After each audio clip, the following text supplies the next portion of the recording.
Dans Ciné Télé Revue ce jeudi 16 mars, un ancien collaborateur de Pierre Palmade balance sur son addiction à la cocaïne. Il l'a connu dans les années 90, lorsqu'il n'hésitait pas à faire la fête pendant des jours en boîte de nuit. Les sombres révélations se poursuivent contre Pierre Palmade. Il y a plus d'un mois, l'humoriste a causé un grave accident de la route en Seine-et-Marne qui a fait plusieurs blessés graves et causé la mort d'un bébé à naître.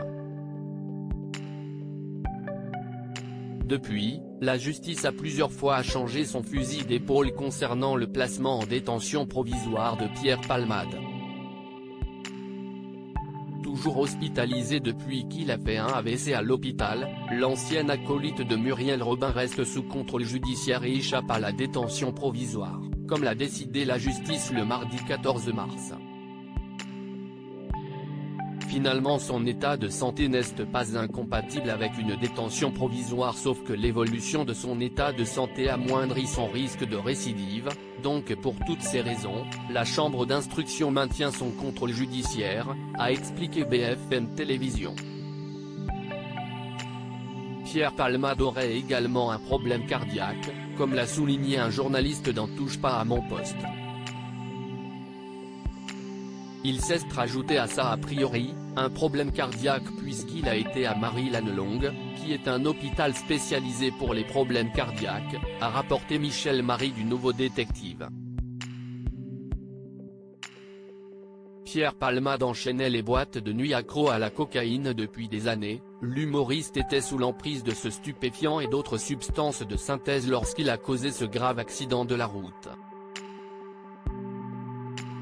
Dans Ciné Télé Revue ce jeudi 16 mars, un ancien collaborateur de Pierre Palmade a levé le voile sur son style de vie dans les années 90, lorsqu'il travaillait avec lui sur ses tournées en Belgique.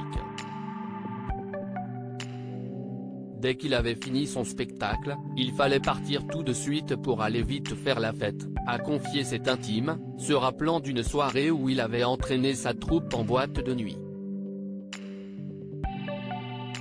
Il avait lancé un concours à celui qui allait rentrer le plus tard. Il est rentré à 23 h. Le lendemain. On allait alors dormir quelques heures et on recommençait.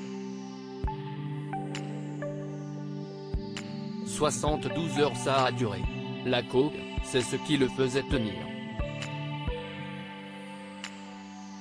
Ça lui permettait de rester éveillé, a révélé cette source. Et pour cela, Pierre Palmade bénéficiait d'un traitement de faveur.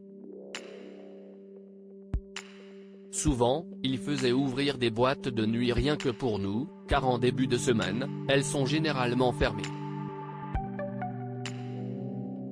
On se trouvait à 10 dans un dancing, a ajouté cette source. Un étrange tableau.